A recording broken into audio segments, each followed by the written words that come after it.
Hello and welcome back to the 35th Mill for another review. This time we're reviewing Black Panther, Long live the king. Yeah, indeed, Marvel's latest release before the long-awaited Avengers: Infinity War Part 1.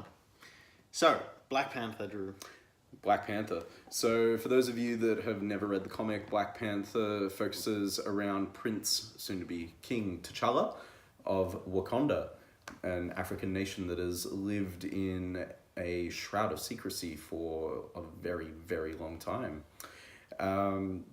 It's a unique superhero in that he, as the Black Panther, is not merely a superhero but the protector of his people. And that is who he is first and foremost. The fact that he is a superhero is something that comes along much later.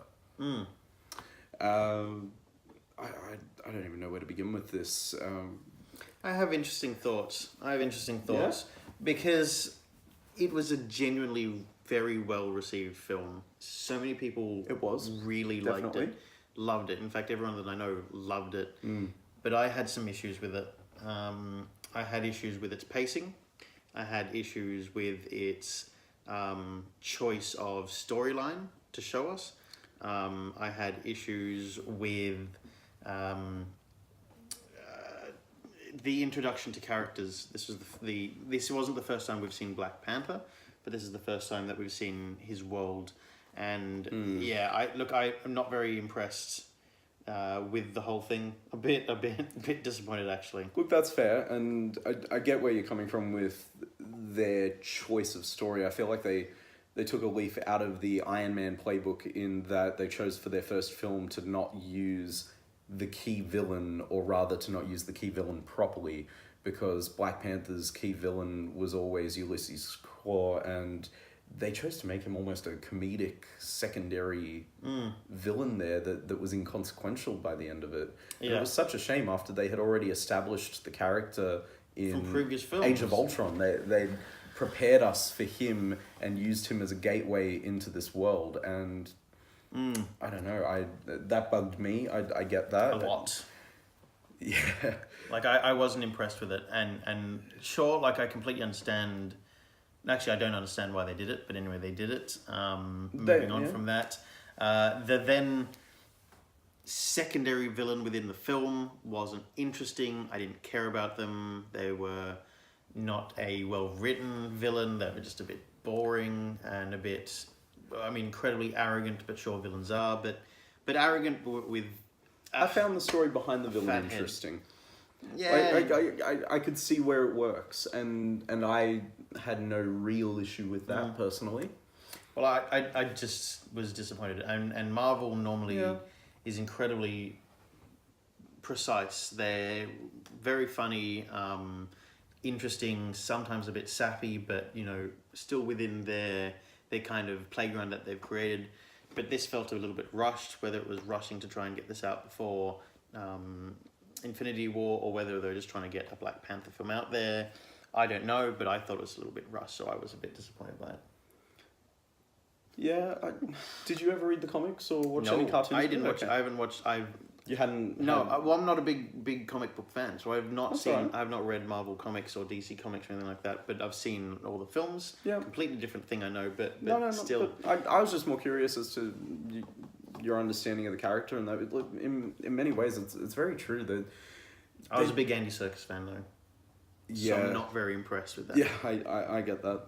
What a waste. I felt that too. It felt like there was a lot of wastefulness in the film, and it's a shame because there's a lot there that could have been great, and instead I felt like a lot of it was just good. See, and the annoying thing is, one of my biggest gripes with it was that I loved the first half of the movie so much. Do you remember that? I walked out of the cinema and I was saying, I'm conflicted. Yep. Because I loved the first half of the film so much. It was spot on Marvel, awesome. And then it fell apart. And it was just like... And you can tell where it starts to break a little bit at the seams, because the pacing then starts to change. And while I personally really love this movie, I absolutely get that pacing just throws the experience off. Yeah, and I know where it starts to hit at. It's within the interrogation scene, when that scene ends. Yeah, That's when it starts, absolutely. you feel it start to crumble there. Absolutely. And yeah, so I think, from memory, the word I used, or the key word that I used for hours after the movie was pointless. It was a pointless film, sadly, because Marvel films aren't normally pointless. They're normally critical, but we've already been introduced to the character. Sure, we got introduced to his world, but we kind of a little bit got introduced to that before. This is the first time we've kind of really explored it, but pointless. The film is pointless to me. And unfortunately, and with it being pointless, it's not that it's pointless per se, it's that it neither serves its own purpose or the greater picture of the Marvel Universe. Mm-hmm. When you look at a movie like Guardians of the Galaxy Volume 2, it serves nothing to the greater universe of Marvel, but it still is crucial to these characters, that it tells a story a few days in the life of. And that was so important. That's why that film has so much heart and so much soul to it. And this missed the heart and the soul. And you could see that they wanted it to be there. But honestly, I actually thought there was more soulfulness to the villain than there was to your lead character. And while that's nice, it's not what you go in there wanting to watch. Absolutely. So that now brings us to the scores. Would you like to start? All right. Again, I really loved it. In spite of any and all criticisms with it, I did enjoy it a lot. So technically, I would give it a 7 because I believe there was a lot that was innovative in there. There were a lot of really cool things that we hadn't seen before. Not necessarily technical achievements, but certainly new visuals, new worlds. Seeing Wakanda brought to life on screen was something that I'd been looking forward to since I was very little, because I loved the character growing up, and being able to see the world realized pretty much how I'd pictured it was awesome. So on a technical level, 7. On a personal level, 7.5. I thought it told a good story, not a great story, but a good story. There were key scenes throughout the film, particularly in the first half, that I really enjoyed, that I would go back and just watch those scenes over and over, because they were engrossing and immersive, and they remind you why we love to go to the cinema, because it was just pure escapism. Alrighty, so on to me. So technically I'll give it a 7. I'll give it I'm going to give it a 6. Actually, I'm going to give it a 6, but I'll explain why I'm giving it a 6. I was going to give it a 7 because I felt that not particularly groundbreaking for special effects. It had that same issue of Marvel films where the special effects still feel a bit too artificial.